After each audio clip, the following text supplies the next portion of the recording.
Hi Planted! Good evening. Well, good morning. Kasi madaling araw na po. Kakarating ko lang po dito sa bahay at dala ko po ang dalawang box ng halaman. Galing po sa kay Precious. Sa Effectus ni Precious sa Baguio. And all these are cactuses. So ngayon lang po ako ulit nagbili ng cactus. Super sale siya. So, medyo napasarap ang pag-mine ko. Nabigla nga ako sa ilog. So, but this is it. Ito na siya. And we will be unboxing for you. Okay? Samahan niyo po.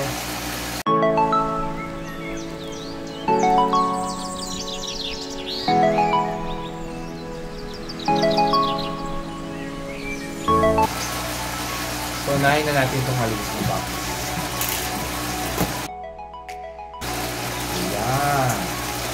Okay. So, dito sa box na ito meron tayong dalawa.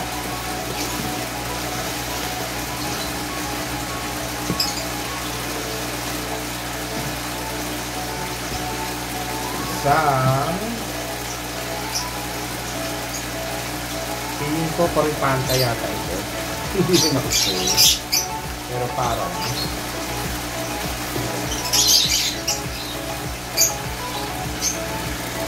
si Coryphantha. Pwedeng hindi. Pero malalaman natin yan bukas. Aalamin natin. And then, our next one is akala ko malaki siya. Pero okay lang. Puro lang kasi siya.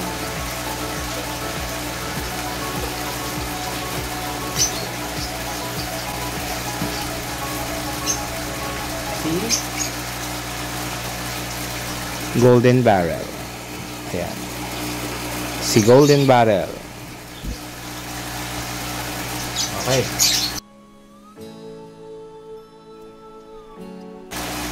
Our first is an Inermis. Ayan, Inermis.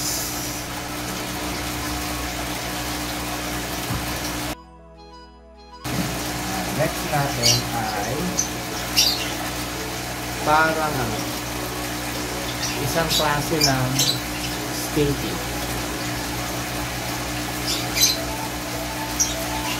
Latag natin itong isang garyo para hindi magawihan ng ating tablecloth. Makita ko kasi may tubig. Nawala na ito. Ito, ever since wala tayo nito. First time natin magkakaroon nito.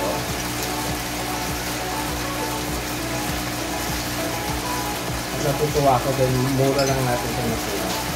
Ayan.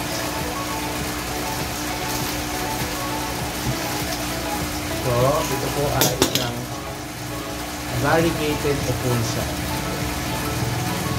Ganda ng pagka-variegated na.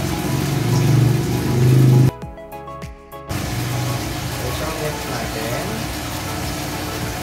Yung huli natin naging ganito ay medyo mas mataas pero mas mapayat.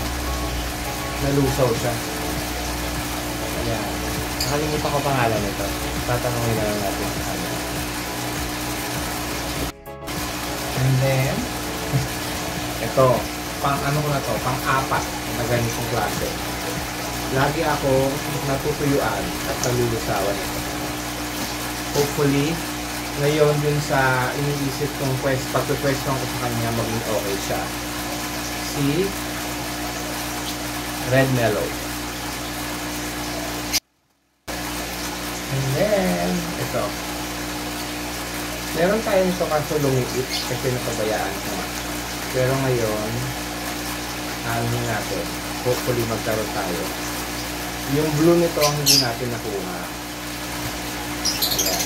Pero meron siyang isang kasama na kakaiba. Ano rin, opulsa. Ayan, si Coral. Coral cactus. Tapos meron siyang opulsa kasama.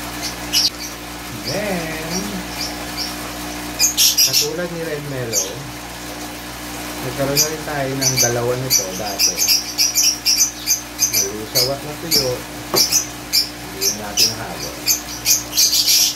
Ayan. orange mellow. Pero ang gagawin natin ngayon, yung mga seeds niya, i-save natin para just in case. Okay?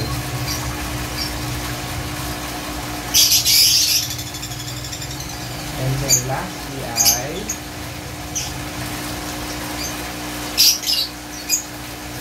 ito, hindi ko rin alam ang pangalan. Pero gandang-ganda ako dito. Nagkaroon na rin akong dati nito, pero nalusaw. O natuyo. Yan.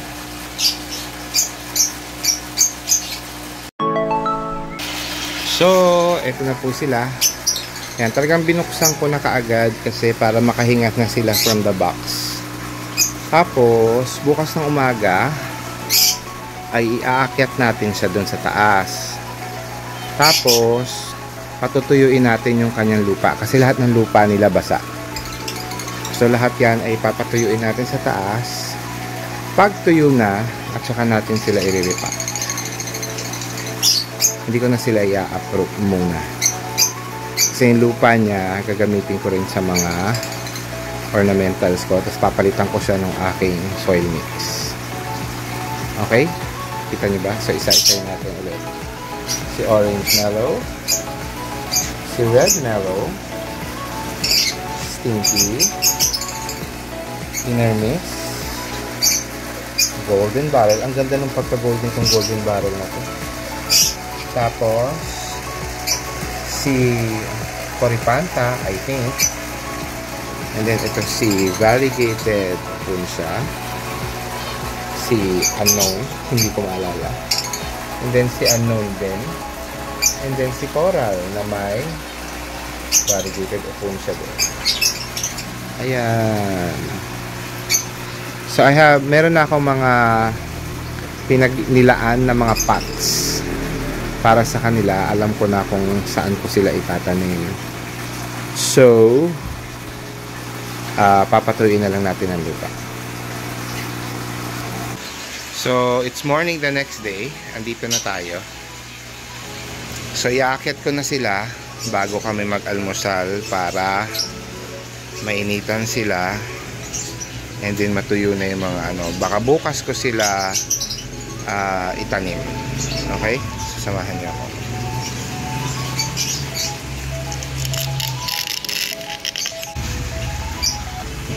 So, ito na sila the next day. At plano ko itanim yan bukas. Pero ang gagawin ko is, kaya ako may dalang tray, is i-tray natin sila at iaakyat ko sila para mabilad sila sa araw at matuyo ang kanilang mga lupa. Pag tuyo na ang lupa siguro bukas, pwede na talaga silang i-repot or i-transplant.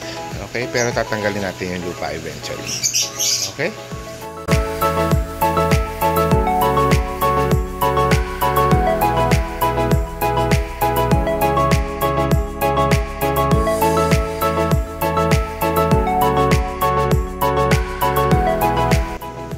Good evening, plant kids! Nandito tayo ngayon sa CNS Terrace Garden as usual.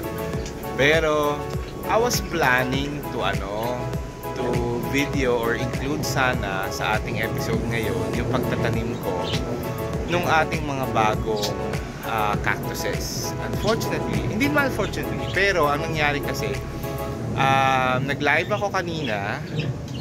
So, doon ko na lang ginawa yung pagtatanim. Actually, yun. Nagkulang pa nga yung 2 hours. Actually, I intended 1 hour for the planting. Pero I went over. Pero ito, ay papakita ko sa inyo yung aking mga pinagagawa kaninang umaga.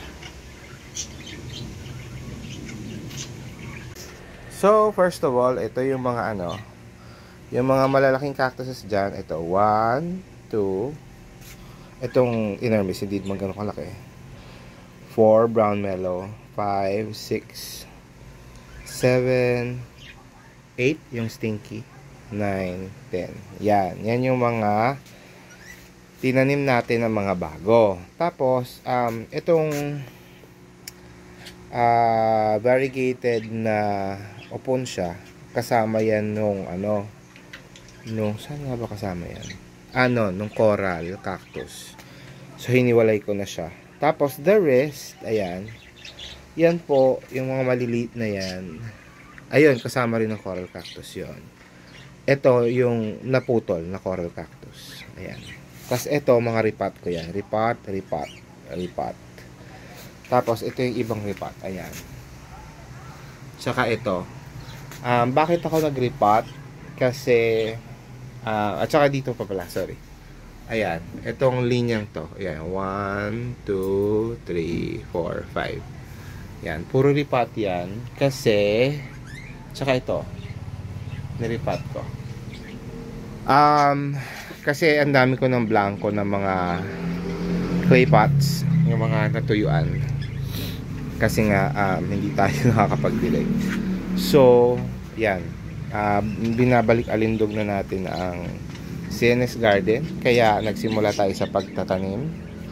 Nandito na rin, again, update ko kayo dun sa mga bonggang villa na dumating. Ayan sila. Ito pumayat kasi laging hinuhuta mo to, namatay. Kasi laging nabunot siya, kakahukay ng mga ibon. So, lupa naman yan. I'm planning to like put rocks on top of its stones para hindi siya mahukay ng mga ibon, yung mabibigat na rocks. So ito, konting linis, konting ayos. Pagdating ng umaga siguro, bahala na. Gandang-ganda ako dito sa fire stick. Namumula na siya ngayon. Oh.